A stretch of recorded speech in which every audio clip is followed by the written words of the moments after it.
di surga, hanya Engkau lah juru selamat di dalam kehidupan kami ya Tuhan. Engkau lah yang patut kami lakukan, patut kami andalkan dalam kehidupan kami hari lepas hari ya Tuhan. Bapa di surga, ampuni kami jikalau di dalam kehidupan kami hari lepas hari kadang-kadang kami meragukan kuasa-Mu, kadang-kadang kami hidup dalam kekhawatiran. Biarlah pujian yang barusan kami naikkan ya Tuhan, betul-betul kami meyakini bahwa Engkau lah juru selamat kami di dunia ini, dan Engkau lah satu-satunya yang dapat memelihara kehidupan kami di dunia ini ya Tuhan. Terima kasih ya Tuhan, segala pujian hormat hanya bagi-Mu, dan saatnya Tuhan kami merendahkan diri, mau membaca, merenungkan kebenaran-Mu. Biarlah Tuhan berhadirat, biarlah kebenaran ya Tuhan, Allah Roh Kudus yang ada dalam hati kami, memampukan kami dapat mengerti, memahami, dan dapat melakukannya dalam kehidupan kami hari ini. Terima kasih ya Tuhan, berfirman-Lah. Haleluya. Amin. Ya, saya siapa? Shalom. Shalom. Sekali lagi shalom. Shalom. Ya, syukur kepada Tuhan atas kebaikan kemurahan Tuhan. Saudara dan saya bertemu terus setiap hari kita bertemu terus, tapi momen-momen seperti ibadah subuh jarang kan. Tadi malam secara tiba-tiba saya kasih tahu Pak Risno, teman-teman di asrama bagaimana kalau kita doa besok. Oke, doa yang saya share gitu. Dan teman-teman, terima kasih untuk teman-teman yang respon, dan saat ini realitanya saudara hadir, terima kasih. Saudara-saudara yang dikasihi Tuhan, saat ini saya mau sharingkan kebenaran firman Tuhan tentang kekhawatiran. Saudara, di dalam kita menjalani kehidupan kita ini pasti ada yang namanya kekhawatiran. Siapa yang tidak khawatir? Kadang-kadang kita sudah mengerti firman Tuhan pun kadang-kadang kita tetap ada dalam kekhawatiran. Mungkin saat ini kita tidak khawatir karena mungkin hidup masih biasa-biasa. Tetapi ada di saat-saat tertentu, momen tertentu, kondisi situasi tertentu, Tuhan izinkan kita masuk situasi-situasi sulit, dan kemungkinan besar kekhawatiran akan ada dalam hidup kita. Maka benar firman Tuhan jelas mengatakan, janganlah kamu khawatir. Ya, saudara, firman Tuhan ini tidak asing lagi. Itu ya, saudara mungkin sudah tahu dasar ayatnya di mana, kitab apa, itu sudah saudara tahu. Belajar sama teologi. Janganlah kamu khawatir. Kenapa kita tidak khawatir, saudara-saudari yang dikasihi Tuhan? Mari kita buka kitab kita dalam Matius pasal yang ke-6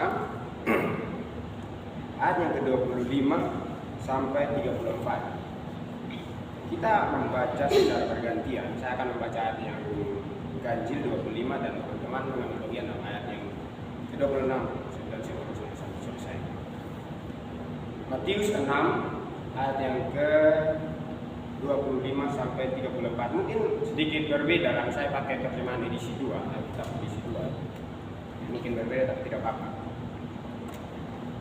Selain memberikan perikop hal kekhawatiran. Ayat 25, karena itu aku berkata kepadamu, janganlah khawatir tentang hidupmu, mengenai apa yang kamu makan atau minum, dan janganlah khawatir tentang tubuhmu, mengenai apa yang hendak kamu pakai.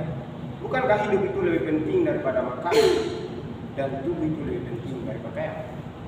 Pandanglah burung-burung di langit yang tidak menabur dan tidak menuai dan tidak mengumpulkan bekal dalam lumbung, namun diberi makan oleh Bapamu yang di surga.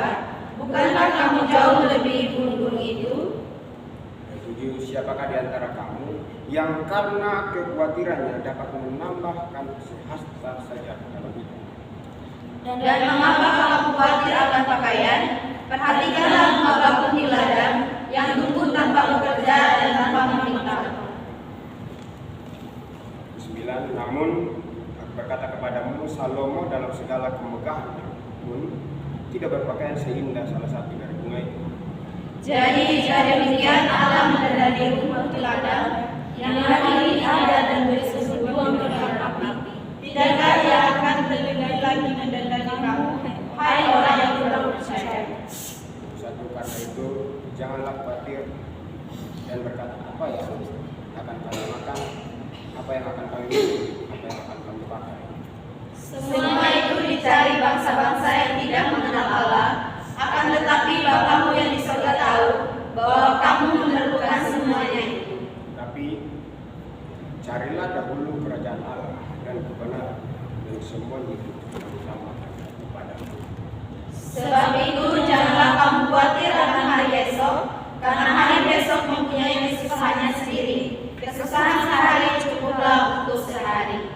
Bahagialah saudara dan saya yang membaca, dan cukup membaca, merenungkan, dan lebih berbahagia lagi kalau saudara dan saya melakukannya dalam kehidupan kita hari lepas hari. Saudara, firman Tuhan mengatakan janganlah kamu khawatir. Pertanyaannya adalah mengapa kita tidak khawatir? Mengapa kita tidak khawatir? Kalau kita memperhatikan ayat 25 dikatakan janganlah kamu khawatir. Pertama, mengapa kita tidak khawatir? Karena khawatir itu dosa. Karena khawatir itu dosa. Saudara perhatikan ayat yang kelima. Karena itu aku berkata kepadamu, Kristus berkata kepadamu, atau pada pendengar yang waktu itu, ini lanjutan khotbah di bukit, dan kepada kita semua sekarang ini, aku berkata kepadamu, janganlah khawatir. Jadi poin pertama saudara yang saudara pegang, atau prinsip yang saudara pegang supaya jangan khawatir, ingatlah bahwa khawatir itu dosa di hadapan Tuhan. Firman Tuhan, janganlah kamu khawatir. Kalau kata jangan dan saudara melanggar, itu salah, itu dosa. Dan Kristus berkata, aku berkata kepadamu, janganlah kamu khawatir akan hidupmu. Janganlah kamu khawatir. Artinya itu larangan atau sekalian perintah. Dan kalau saudara melanggar perintah Allah atau larangan Allah, maka itu namanya dosa. Maka prinsip pertama yang saudara tanamkan dalam diri kita, supaya saudara jangan khawatir, ingatlah bahwa khawatir itu dosa di hadapan Allah. Karena jelas firman Tuhan katakan, janganlah kamu khawatir. Saudara, dosa tentang khawatir itu kadang-kadang kita tidak sadari. Kalau saudara bilang dosa membunuh, firman Tuhan jangan kamu membunuh. Kalau saudara mencuri, firman Tuhan janganlah mencuri. Kalau saudara berzina, ingat firman Tuhan secara implisit mengatakan janganlah kamu berzina. Tapi kadang-kadang khawatir ini kita tidak sadari dalam kehidupan hari lepas hari kita khawatir, oke? Setuju?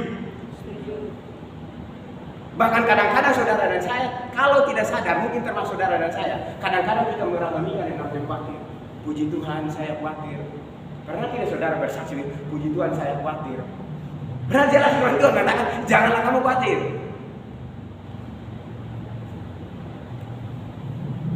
Maka prinsip yang kita pegang,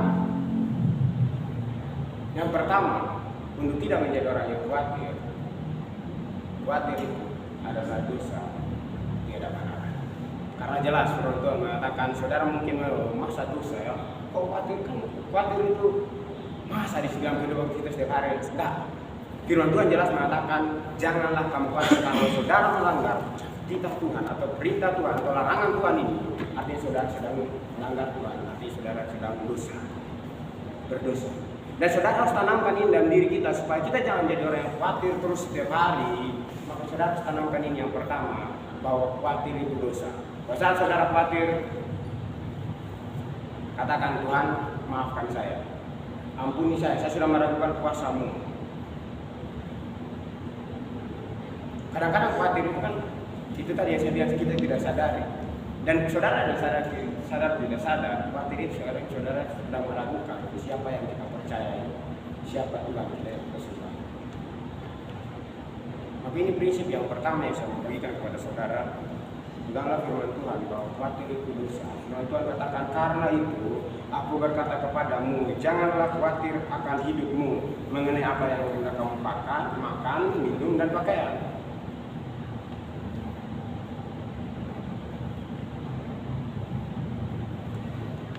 Ini adalah kebutuhan primer atau kebutuhan dasar. Tetapi Tuhan bilang jangan kamu khawatir. Dunia saat ini sedang mengejar hal ini. Di mana saudara kalau saudara tidak punya makan, minum, pakaian, kemungkinan besar akan dead atau mati. Tapi Tuhan mengatakan janganlah kamu khawatir. Jadi saudara tanamkan pribadi kita masing-masing supaya kita tidak menjadi orang yang khawatir terus, kadang-kadang merohanikan yang namanya khawatir. Tanamkan dalam diri kita supaya apa? Jangan khawatir, karena khawatir itu dosa di hadapan Allah. Kenapa? Karena kadang-kadang sepertinya kita meragukan Tuhan kita dalam diri kita. kedua, mengapa kita tidak perlu khawatir? Yang kedua adalah karena kekhawatiran itu tidak menambahkan sedikit pun, sekecil apapun dalam hidup kita. Kekhawatiran tidak menambah sedikit pun dalam hidup kita. Makanya ada 27 dia, siapakah di antara kamu yang karena kekhawatirannya dapat menambah sehasta saja dalam hidupnya? Siapa saudara? Coba saudara jawab secara pribadi masing-masing dalam hati. Kalau kita khawatir, apakah menambah di dalam kehidupan kita? Percaya saudara dan saya, pada saat kita dalam kekhawatiran, malah kita kekurangan sukacita, kurang bahagia, akan banyak kekurangan dan saudara akan panik. Saudara kalau kita panik atau khawatir, kan beda tipis ya, panik khawatir itu beda tipis ya. Bahkan saudara mau cari kunci motor pun kalau saudara janjian dengan seseorang dan saudara karena waktu sudah ini, kadang-kadang kunci motor pun saudara pegang, kadang-kadang karena terlalu khawatirnya tinggi, saudara cari, padahal saudara kunci motor ini sudah saudara pegang. Maka kesadaran ini kalau tadi yang pertama khawatir itu adalah dosa, dan karena yang kedua ini khawatir adalah tidak menambahkan sedikit pun dalam hidup kita, atau firman Tuhan sehasta saja dalam hidup kita, lalu mengapa kita khawatir? Maka prinsip ini atau pemahaman ini kita harus taruh dalam diri kita sehingga kita tidak lagi menjadi orang yang khawatir. Khawatir tentang apa? Dikatakan sini, makan, minum, pakaian. Ini adalah kebutuhan primer, dasar. Tetapi Tuhan bilang apa? Janganlah kamu khawatir akan hal itu. Khawatir itu dosa. Dan yang kedua, karena kekhawatiran tidak menambahkan sedikit pun dalam hidup kita. Adakah yang menambah dalam hidup kita? Tidak ada.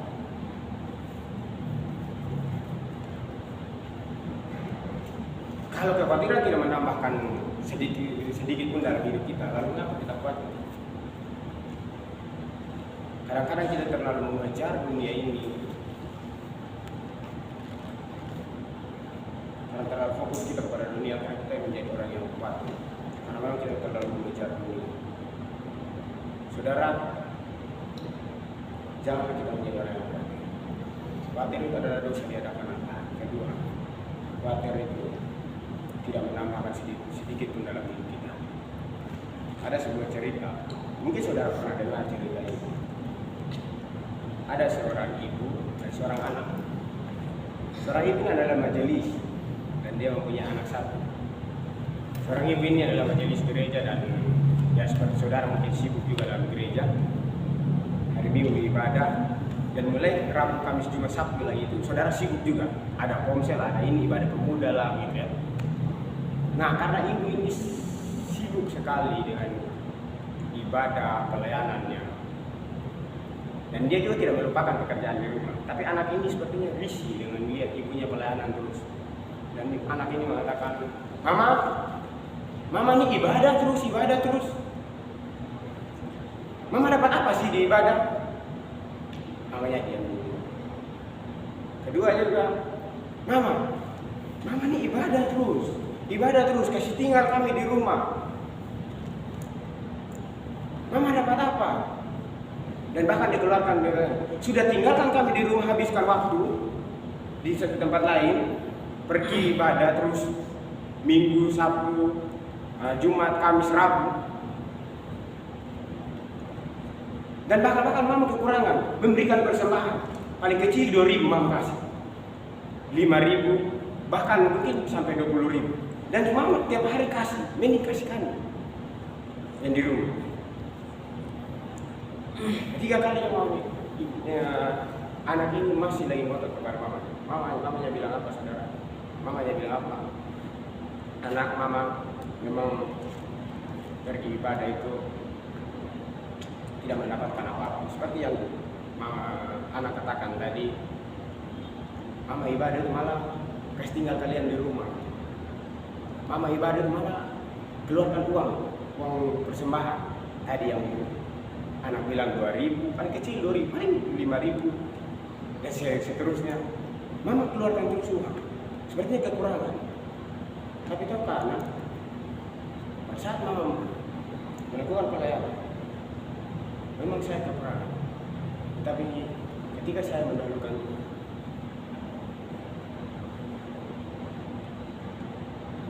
ada yang menambah dalam diri saya. Saya tidak lagi menjadi orang yang khawatir. Karena apa? Karena ibadah terus saya mengenal Tuhan saya, siapa yang saya percaya. Saudara, saya mau bilang begini. Kadang-kadang di dalam ladang pelayanan, apalagi saudara mungkin kita ini orang Sumba, mungkin kadang-kadang khawatir, nanti pulang Sumba ini kerja apa, pelayanan apa, akan ada seperti itu. Dan bahkan orang tua pun akan kuliah sudah S1 dan pulang ini hanya begini-begini, pelayanan hanya begini-begini, tidak ada penghasilan. Orang-orang akan seperti itu, bahkan jangan orang-orang di luar kampung, bahkan keluarga dalam rumah sendiri seperti anak tadi ini akan mengatakan seperti itu. Tapi kalaupun saudara punya pemahaman yang benar, saudara tidak akan menjadi orang yang gampang goyah, bahkan menjadi orang yang khawatir seperti anak ini.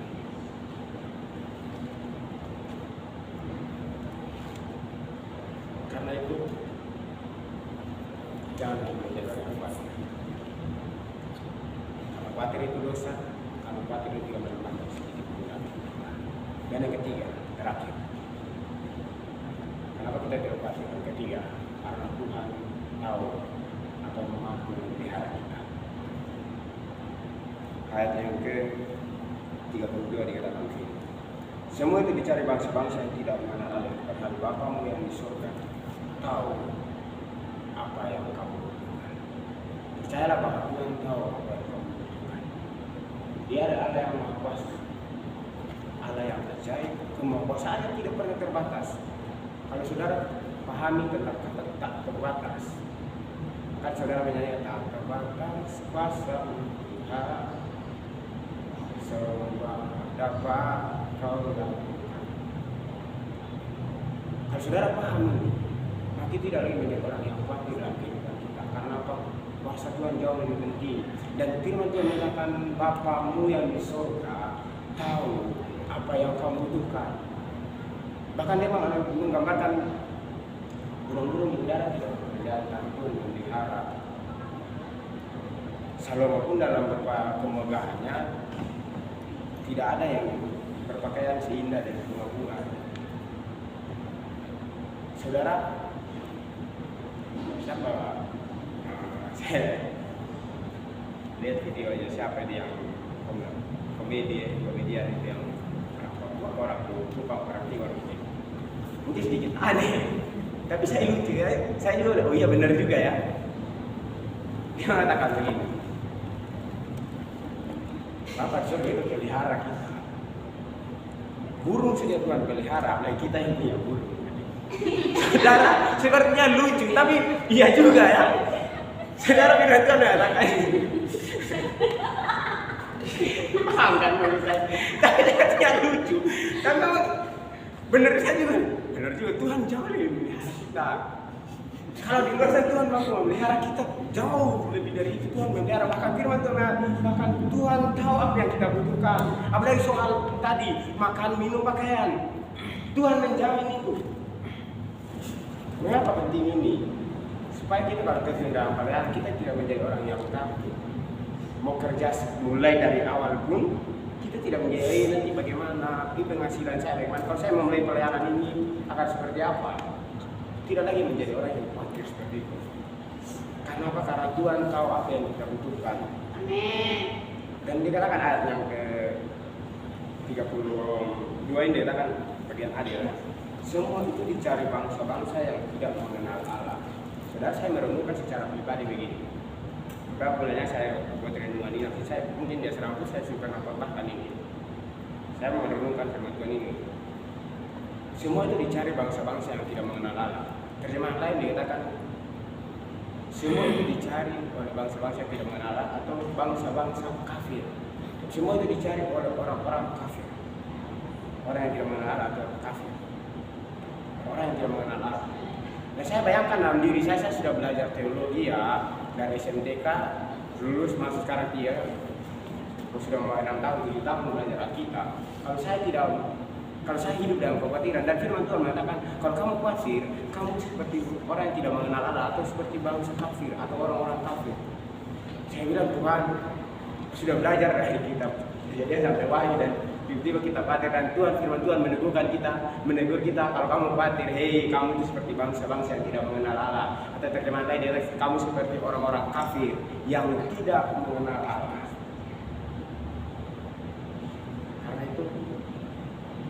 kita tahu bahwa Tuhan mampu memelihara kita. Jangan lagi menjadi orang yang tidak usah menjadi orang yang ragu-ragu. Kenapa? Karena kadang-kadang bobot kekhawatiran dalam hidup kita itu besar juga. Percaya deh, kadang-kadang kalau saudara khawatir tidak punya uang bensin, kadang-kadang saudara sudah punya uang 20.000, tapi saudara mikir lagi, besok ini simpan untuk besok. Padahal ada pelayanan yang saudara lakukan. Kadang-kadang khawatir itu, kadang-kadang menghambat kita menjalankan pelayanan. Karena uang bensin itu cukup untuk besok ini, ada begini, tapi sekarang ada pelayanan saat berangkat, dan besok untuk apa lagi? Kadang-kadang ada teman-teman kadang atau orang yang mengatasnamakan kita harus berhikmat. Berhikmat ya tidak seperti itu juga. Kadang-kadang berhikmat juga, kadang-kadang jadi orang pelit. Tidak. Saya tidak mau kasih ini karena besok saya isi pakai apa? Besok makan apa? Dan alasan untuk bahasa berdalih atau alasan banyak ya, alasan panjangnya. Kan kita harus berhikmat kan. Kalau hikmat kan itu juga untuk menjadikan kau orang pelit begitu kan. Padahal kau punya. Kadang-kadang kekhawatiran, dan kekhawatiran itu bobotnya besar dalam hidup kita. Kadang-kadang kita melakukan pelayanan, tetapi karena kekhawatiran akhirnya kita tidak menjadi orang yang totalitas dalam pelayanan. Sepertinya ini biasa, tetapi kalau saudara renungkan, kadang-kadang bobot kekhawatiran dalam hidup kita itu besar. Karena itu firman Tuhan yang saya berikan kepada saudara. Kenapa saudara tidak perlu khawatir? Karena yang pertama, khawatir itu dosa di hadapan Allah. Karena firman Tuhan ada dia bilang, jangan kamu khawatir. Karena saudara kata melanggar kata jangan itu, artinya saudara sedang berdosa, melawan Tuhan, melawan perintah Tuhan, melawan larangan Tuhan. Dan yang kedua, karena kekhawatiran itu tidak menambahkan sedikit pun dalam hidup. Ayat 27, siapakah di antara kamu yang karena kekhawatirannya menambahkan serasa dalam hidup kita? Tidak ada. Dan yang ketiga, ayat 32 dikatakan, semua itu dicari bangsa-bangsa yang tidak mengenal Allah. Saudara dan saya sudah belajar teologi, tapi saudara mengenal Allah, sudah tahu tentang Allah. Ketiga, karena Bapa kita di surga, Tuhan kita tahu apa yang kita butuhkan. Karena itu jangan lagi menjadi orang khawatir. Amin. Amin. Amin. Itu kebenaran firman Tuhan. Mungkin ada yang mau sharingkan firman Tuhan ini terberkati atau ada pandangan lain supaya kita diperkaya, dipersilahkan. Silakan.